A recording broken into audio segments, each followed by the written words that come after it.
Brooksaw Antiques here. Today we have this 1936 Corona Silent vintage portable typewriter. I'm going to show you how to use the functions and make sure they all work. Up top is the adjustable paper guide. This helps you guide the page in straight. I'm going to line that up with the edge of the platen, which is this main roller that feeds the paper. And the margins are located behind the carriage. You just push this down and move it.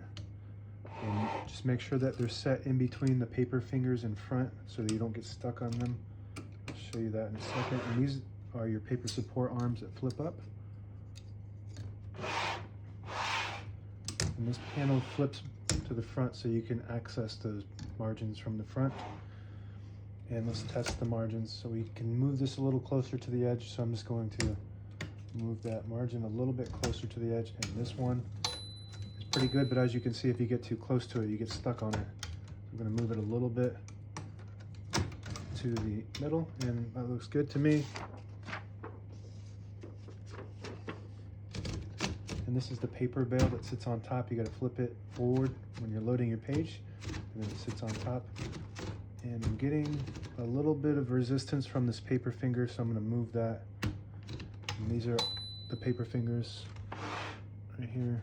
You can adjust those. This is the right one. So it's got paper fingers and 3 rollers that help hold the page down. Pretty fancy.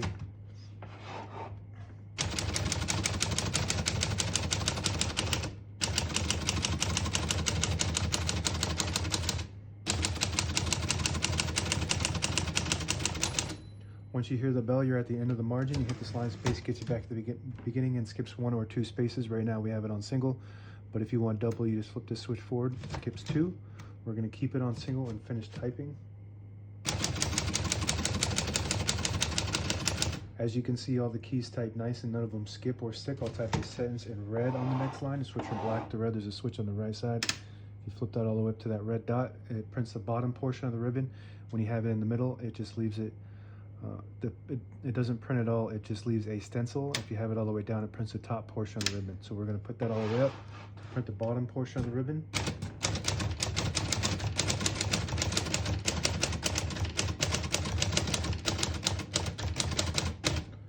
Very nice typing machine. This is one of my favorite models just because I love the design, the flat top and the glossy black.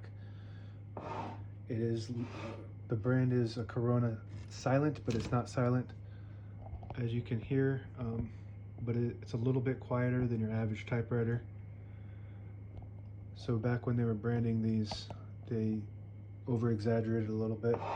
To pull the page out easy, there's a switch on the right side. You just flip it forward and it unlocks the rollers underneath the platen, allowing you to pull the page out easy. Or load thicker paper like carbon copy or cardstock. Make sure you flip that back before you load the next page or else it won't load correctly. We're going to put down these arms. And we got a shift on each side and a shift lock on the left. To clear that, just hit the shift button again, backspace on the top right. That works good. Margin release below that. When you get to the end of the margin, there's a mechanism that blocks you from printing. And if you hit the margin release, it will allow you to go all the way to the end. That works good. Tab on the left. To set the tabs, there's little inserts that you manually set in the back here.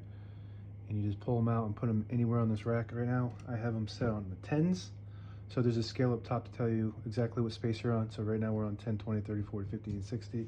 Now test those. It just stops at each one of those. And you can set them wherever you want. That works good. This opens up like a car hood, and it's got the touch control on the inside here on the left side. The higher up you go, the more tension there is when you hit the keys. You do have to hit them a little harder for them to print, but they do respond faster and stronger. And the lower you go, a little less tension. I'm going to keep it right in the middle for now. And all the brand new ribbons loaded on this left side, so it's pulling to the right. And if you want to switch that direction, there's a lever here where my thumb is. You flip it up, and it'll pull to the left. So we're going to keep that down to pull to the right. Page release on each side behind the knob. Very smooth. This is a very fancy typewriter for the 1930s. Very classy. These are the words that I would describe this. Here's a carriage release on this side. And if you pull this knob out, it'll disable the spacing so you can get to an exact spot on the page. And This lever will lock the paper bail, and it'll also lock this. I believe it'll lock this. I guess it just helps with the paper bail. But when you pull it out, you can get to an exact spot on the page without having to navigate through the clicks. Each one of those clicks is one space, and that's it. Now available on eBay or Etsy. Search Brooksaw Antiques.